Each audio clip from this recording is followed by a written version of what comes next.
এখানে ছাত্ররা দুবেলা খাবারের জন্য সারা বছর ভিক্ষা করে, কিন্তু মুখে তৃপ্তির হাসি, কারণ তাদের জীবনেই লুকিয়ে আছে এক আলাদা শান্তি। ৩০০ বছর আগের এক নিঃশব্দ ইতিহাস আজও বেঁচে আছে পাহাড়ে ঘেরা এই বৌদ্ধ মন্দিরে, যেখানে ভোরের আলোয় ঘুম ভাঙে প্রার্থনার ধ্বনিতে, আর ক্ষুধা মেটাতে হয় মানুষের দান করা অন্যায়। চলো ঘুরে আসি এমন এক জায়গা থেকে যেখানে সময় থেমে গেছে, কিন্তু জীবন এখনো বয়ে চলে এক অন্যরকম ছন্দে। এখন নেক্সট ডেস্টিনেশন হচ্ছে ইয়াতে, আপনার এখানে একটা বৌদ্ধ বিহার আছে, ওই বৌদ্ধ বিহারটা আপনাদেরকে এক্সপ্লোর করে দেখাবো। মন্দিরে প্রবেশের আগে অবশ্যই জুতা খুলে নিতে হবে। তো ফাইনালি আমি প্রবেশ করতেছি হচ্ছে ব্রহ্মবিহার, এই মানে বৌদ্ধ বিহারটার নাম হচ্ছে ব্রহ্মবিহার।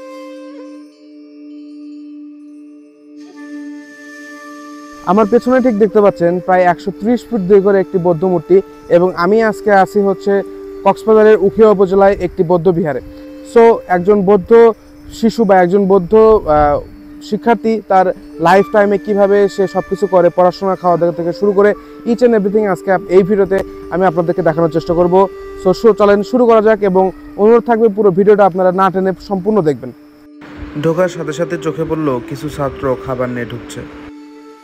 যেটা আমি শুনছি সেটা হচ্ছে মানে একজন বৌদ্ধ ভিক্ষু দিনে মানে দুইবার হচ্ছে মানুষের থেকে খাবার চাইতে পারবে, আর যদি না দেয় তাহলে না খেয়ে থাকা লাগবে। এই জিনিসটা আমাকে একটু ক্লিয়ার করো। আমরা দিলে খাই আর না দিলে না খাই, মানে কারো বাসায় যায় ওখান থেকে খাবার নিয়ে আসছে, ওটা তোমরা খাবা। তো দিনে তোমরা যেহেতু দুইবার খাও, কয়টার দিকে খাও তোমরা? আমরা সকাল 4টার দিকে খাই, আর ভোর 4টা। হ্যাঁ। উঠো কয়টায় তোমরা? আমরা 4টায়। 4টায় উঠো? আচ্ছা, ভোর 4টায় একবার খাইলে, তারপরে 4টায় আবার 11টার দিকে খাই। এই সকাল 11টা, তারপরে 11টা থেকে 4টা পর্যন্ত আর কোনো খাওয়া নাই? আমরা নামাজ পড়ার সময় সূরা পড়ি, ওরকম কোনো কিছু বলা লাগে না, মন্ত্র বা মন্ত্র পড়া লাগে? আচ্ছা, বাসায় কতদিন পর পর যাও? আমি 1 বছরে একবার যাই। 1 বছরে একবার? বাসায় কে কে আছে? আমরা 3 বোন 1 ভাই আছি। আমরা মানে তোমার আর 3টা বোন আছে, আর তুমি একা ভাই? তো তুমি যে এরকম বৌদ্ধ ভিক্ষু, মানে তোমার ফ্যামিলিতে তুমি একাই ধরো ছেলে মানুষ, তো তুমি এইখানে চলে আসছো, তার মানে তুমি কিন্তু তোমার জীবনটাকে হচ্ছে বৌদ্ধ নামে বিষয় মানে দিয়ে দিছো, কিন্তু মানে এখান থেকে কিন্তু আর ফেরার কোনো ওয়ে নাই, তাই না?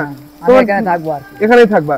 তোমার কি বিয়ে শাদী হবে কখনো? না, মানে তুমি ওই লাইনই বাদ, মানে মানে জীবন নিয়ে তোমার আর কোনো চিন্তা ভাবনা নাই?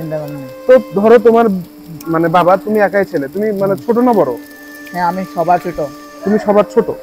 তাহলে ধরো তোমার বাবার তুমি একাই ছেলে, তুমি এখানে চলে আসছো, তাহলে তোমার বংশের মানে বংশ পরম্পরা কি হবে? তারপরে তো আর কোনো ছেলে নাই, ওনার তো একমাত্র ছেলে তুমি।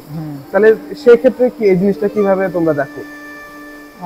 আমরা কিছু দেখি না, আর আমি ভানতে হলে আমার মা বাবাকে দেখবো, এগুলা আর কি। ধরো তুমি যে বৌদ্ধ ভিক্ষু মানে এই পড়াশোনা করতেছো বা তুমি এই জীবনটাকে বেছে নিছো, তুমি তো কখনো উপার্জন করতে পারবা? হ্যাঁ, বৌদ্ধ ভিক্ষু হয়ে আমরা ধর্ম প্রচার করবো আর কি। ধর্ম প্রচার করতে হবে, তাই না? মানে অর্থ উপার্জন করা বা পার্থিব জীবনের প্রতি তো কোনো ধরনের কাজ তুমি করতে পারবে না। তাহলে ধরো তোমার পরে তো আর তোমার বংশ আগাচ্ছে না। এক্ষেত্রে তো মানে তোমার ফ্যামিলি কি বলে বা তোমার কি ধারণা, সেটা আমি জানতে চাচ্ছিলাম। ধারণা বলতে আমার ফ্যামিলি কিছু বলে না, ওনারাই আরো খুশি যে আমরা কিছু করি নাই, আমার ছেলে হচ্ছে আমাদের জন্য ধর্মের কাজ করতেছে, এই ধরনের চিন্তা ভাবনা। আমার পেছনের যে মানে বিল্ডিংটা দেখতেছেন, এটা হচ্ছে বৌদ্ধদের মানে এখানকার যে বৌদ্ধ শিক্ষার্থী আছে তাদের উপাসনালয় এবং বিদ্যালয় দুটোই বলতে পারেন, কারণ এই জায়গাতেই মূলত তাদের কোনো ধরনের ফাংশন বা কিছু হলে এই জায়গাতেই সেটা অনুষ্ঠিত হয়। তোমাদের এখানে টোটাল স্টুডেন্ট কতজন আছে তাও? মানে এই মুহূর্তে 25-26 জন। আর ধরো তোমার মানে টিচার স্টুডেন্ট মিলে লোক কতজন আছে এই জায়গায়? মানে সব মিলে ধরো অধ্যক্ষ থেকে শুরু করে সবার শুরু করে এরকম কতজন মানুষ আছে এখানে? 30-35 জন।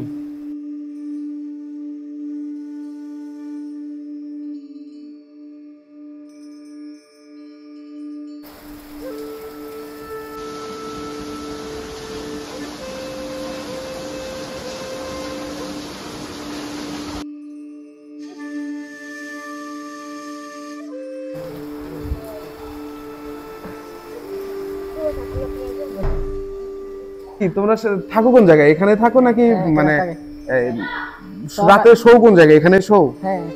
আর ওই যে ওই পাশে যে ঘরগুলো আছে বাইরে যেগুলো দেখলাম, এখানে ওখানেও থাকে? না এখানে থাকে না এখানে। সবাই এখানেই থাকে।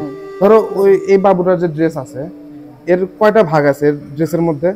এটা একটা উপরের অংশ, হ্যাঁ, তারপরে নিচে কি আর একটা অংশ, মানে দুইটা অংশ থাকে আর মাঝখানে হচ্ছে বেল্ট পরে, তিনটা অংশ আছে এই জায়গায়, উপরে একটা অংশ, নিচে একটা অংশ, আর এখানে মানে এটা মোড়াই দিয়ে রাখে। আচ্ছা,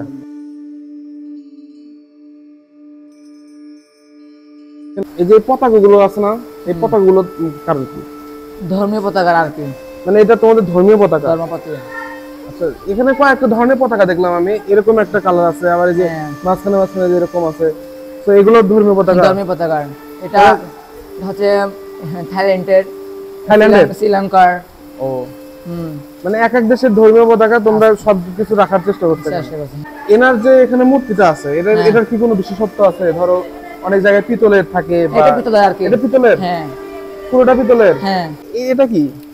এটা হচ্ছে দেবতা আর কি। হ্যাঁ, দেবতা এটা। এটা দেবতা? হ্যাঁ। আচ্ছা, এই সম্পূর্ণ অংশটা হচ্ছে পিতলের, তাই তো?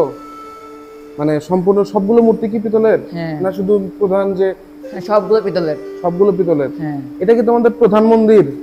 না, প্রথম মন্দির এটা, সামনেরটা, দ্বিতীয় মানে এটা। এটা প্রথম না, প্রধান। প্রধান বলতে মেইন মন্দির কোনটা?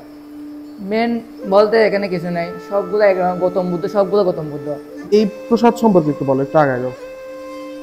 মানে এটা কি প্রতিদিনই দেওয়া লাগে? না, যারা উদ্দেশ্যে করে আনে। ট্রান্সপারেন্ট লাগাইছে, খুব সুন্দর কিন্তু জিনিসটা। ধরো একজন বৌদ্ধ ভিক্ষু মারা গেল, বা আমি একজন বৌদ্ধ ধর্মের মানুষ হয়ে মারা গেলাম, তারপরে আমাকে কি করা হবে? মানে আমার নিজের দেহটাকে মাটি দেওয়া হবে, নাকি পুড়ে ফেলা হবে, নাকি? ওরা বললে আমাকে মাটি দিও, ওরা মেটে দিবে। তো বলে দে আমাকে পোড়া দিবা। মানে এখানে কোনো স্পেসিফিক জিনিস নাই, যে যেটা বলে দেখা যায় তাকে তার সাথে সেটাই করা হয়। হ্যাঁ। আচ্ছা, 300 বছর পুরনো এটা। 300 বছর পুরনো? হ্যাঁ, পুরো পুরো 300 বছরের। এটার বয়স, এই বৌদ্ধ বিহারের বয়স হচ্ছে পুরো 300 বছর। আর যখন এটা মানে গঠন করা হয় বা স্থাপনা করা হয় তখনকার মানে মূর্তি হচ্ছে এটা, একদম শুরুর আমলের। আচ্ছা, খুব ভালো, তোমার সাথে কথা বলে খুব ভালো লাগলো। হ্যাঁ, ওকে, আচ্ছা। আজকে বিদায় নিচ্ছি এখান থেকে। জায়গাটা ঘুরে অনেক বেশি ভালো লাগছে আমার, মানে অনেক নতুন কিছু জানতে পারছি, অনেক নতুন কিছু মানে শিখতে পারছি। সো হয়তো আবার কখনো আসা হবে ফ্রেন্ডদের সাথে, ওদেরকে নিয়ে আসার চেষ্টা করব। আর অবশ্যই যদি ভিডিওটা আপনাদেরকে ভালো লেগে থাকে অবশ্যই লাইক এবং সাবস্ক্রাইব করবেন। ধন্যবাদ।